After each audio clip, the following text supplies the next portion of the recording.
नमस्कार, आप देख रहे हैं न्यूज विंग। दिन भर की तमाम बड़ी खबरों के साथ मैं हूं कीर्ति तिवारी। खबरों में शुरुआत करेंगे सबसे पहले यूपीए विधायक दल की बैठक की। झारखंड में बिहार की तरह सरकार बदलने की तो नहीं, लेकिन राज्य को नया सीएम मिलने की बात तेजी से उठने लगी है। दरअसल जिस तरह से खनन लीज मामले में मुख्यमंत्री हेमंत सोरेन पर चुनाव आयोग के फैसले की तारीख नजदीक आ गई है, उसके बाद से झारखंड में सियासी अटकलों का बाजार तेज हो गया है।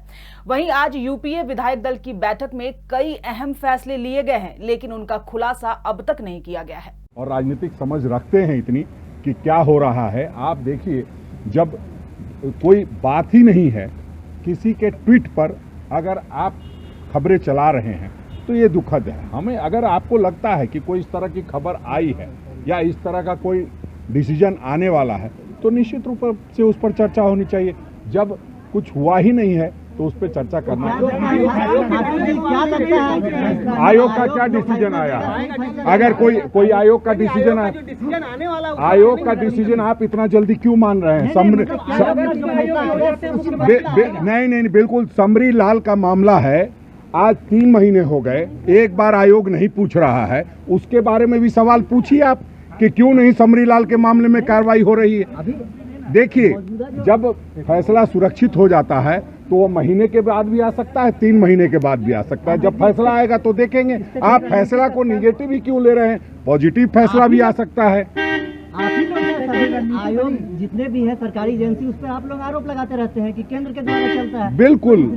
बिल्कुल, इसीलिए अब सरकारी एजेंसी को समझ करके कोई निर्णय लेना होगा। ये नहीं कि समरी लाल के मामले में और हेमंत सोरेन जी के मामले में और बसंत सोरेन जी के मामले में और समरी लाल का मामला भी है, उस पर भी ध्यान देना चाहिए चुनाव आयोग को। मैं समझता हूं कपिल मिश्रा के केस में 1.5 साल तक चुनाव आयोग ने मंथन चिंतन किया था, और अभी तुरंत से ये मान लेना कि आप पॉजिटिव मान के चलिए, इसलिए कि ट्विटर का ज़माना है। ट्विटर पे लोग खबरें बांटते हैं और उस पर खबरें चलने लगती है। अभी ऐसी कोई बात नहीं है, ऐसा कोई संकट नहीं है जो इस पर चर्चा हो। धन्यवाद। देखिए, माननीय विधायकों की जो क्षेत्र की समस्या है, उन समस्याओं को अपने बारी सभी लोगों ने रखा। माननीय मुख्यमंत्री महोदय गंभीरता से सुने और उसका निदान कैसे हो, इस पर पहल किया जा रहा है। और क्षेत्र का विकास कैसे हो, गरीबों को लाभ कैसे मिले, अभी तक सरकार ने कौन कौन सा बेहतर काम किया, इस विषय पर सभी चर्चाएं हुई और आगे फिर हर समय पर बैठक होते रहेगी। नहीं, आप लोग जो कयास लगा रहे हैं वो सब 0.0 है।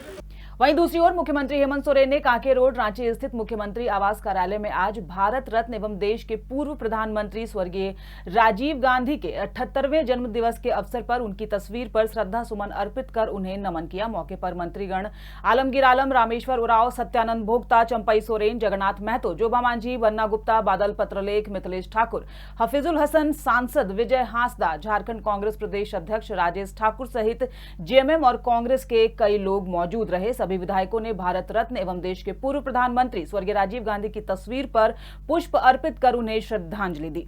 वहीं बचपन बचाओ आंदोलन और बाल संरक्षण के तहत गिरिडीह के न्यू समाहरणालय के सभाकक्ष में शनिवार को 1 दिवसीय ट्रेनिंग का आयोजन किया गया। 1 दिवसीय ट्रेनिंग में डीसी नमन प्रियेश लकड़ा के साथ डीएसपी संजय राणा और बीएमजी के वरीय निर्देशक ओम प्रकाश पाल, प्रशिक्षण के परियोजना समन्वयक कविता सुरभि, प्रशिक्षण की सहायक निदेशक संगीता गौर और बाल संरक्षण specialist Preeti Srivastava, study research doctor Shyamala समेत जिले के कई पुलिस अधिकारी शामिल हुए। मौके पर संगीता गौर ने बच्चों को मिले मौलिक अधिकार की पूरी जानकारी अधिकारियों को देते हुए कहा कि 14 साल से कम उम्र के बच्चों से किसी प्रकार का काम कराना भी कानूनन जुर्म है, क्योंकि बचपन बचाओ आंदोलन का मकसद ही यही है कि एक बच्चे को उसका मौलिक अधिकार मिल सके। वहीं अब बात करेंगे लगातार हो रही बारिश की। जमशेदपुर में लगातार हो रही बारिश से कई स्थानों में बाढ़ की स्थिति बन गई है। निचले इलाके की बस्तियां जलमग्न हो गई हैं। खरकई और स्वर्णरेखा नदी का जल स्तर लगातार बढ़ने के कारण निचले इलाके में जिले के उपायुक्त ने दौरा कर तमाम लोगों को सुरक्षित स्थान पर जाने का निर्देश दिया है। कदमा शास्त्री नगर क्षेत्र के निचली बस्तियों में पानी घुस चुका है। बड़ी संख्या में यहां पर जलमग्न हो चुके हैं। लोग अपने घरों के सामानों के साथ घर से बाहर दिखे। वहीं जिले के उपायुक्त विजय यादव ने इन इलाकों का दौरा किया। उन्होंने सभी को शेल्टर होम में जाने का निर्देश दिया है। पानी तो बरस ही रहा है, साथ ही साथ जब डैम के दरवाजे खोले जाते हैं तो पानी का अपना एक लेवल बढ़ जा रहा है। और हम जो कंटिन्यूसली रिपोर्ट हमसे प्राप्त हो रही है उसमें दोनों नदियों का डेंजर लेवल जो है वो कब पार हो रहा है या होने वाला है, उसका हमें आवर टू आवर बेसिस पे रिपोर्ट भी आ रहा है। जो मौसम विभाग से भी रिपोर्ट आया है, जो डिप्रेशन के कंडीशन बने हुए हैं उसमें भी वर्षा की संभावना है। तो मोटा मोटी यहाँ पानी का लेवल बढ़ने वाला है। तो JNSC, BDO CO office Jamshedpur और MNSC, इन सारे जगहों पे हमने लोगों को पहले ही वार्न करके अलर्ट जारी किया है कि लोग लो लाइन एरियाज़ में जो रह रहे हैं वो वहाँ से इवैक्यूएट करें। अपना सामान जो शिफ्ट करना चाह रहे हैं वो शिफ्ट करके, सरकार ने जहाँ उनके राहत के लिए स्कूल्स या आंगनबाड़ी सेंटर्स जहाँ पे खोले गए हैं जैसे जैसे क्षेत्र में, वहाँ पे उनका शिफ्टिंग हो रहा है। वहीं दूसरी ओर सरायकेला जिले में पिछले 24 घंटे से हो रही रुक रुक कर बारिश के कारण जनजीवन जो है वो पूरी तरीके से अस्त व्यस्त हो चुका है। बारिश के साथ तेज हवाओं ने जहां सिहरन बढ़ा दी है, वहीं जिले में बाढ़ का खतरा भी मंडराने लगा है। जिले से होकर गुजरने वाली प्रमुख नदियों के जलस्तर में तेजी से बढ़ोतरी हो रही है। जिला प्रशासन अलर्ट मोड पर है। उधर विभागीय उदासीनता के कारण एक बार फिर से सरायकेला सिविल कोर्ट टापू में तब्दील हो चुका है। बता दें कि जिला बार एसोसिएशन और नगर पंचायत के उपाध्यक्ष मनोज कुमार चौधरी की मांग पर पिछले साल उपायुक्त ने सिविल कोर्ट में होने वाले जल जमाव को दुरुस्त करने का जिम्मा भवन निर्माण विभाग को दिया था। इसका प्राक्कलन बना और काम शुरू हुआ, मगर DPR में त्रुटि और काम की धीमी गति के कारण बारिश होते ही जिला कोर्ट फिर से टापू में तब्दील हो गया। श्री चौधरी ने उपायुक्त से भवन विभाग के संबंधित लापरवाह अभियंताओं पर कड़ी कार्रवाई की मांग की है। ये जो सरायकेला का व्यवहार न्यायालय यहाँ का सबसे महत्वपूर्ण संस्थान है।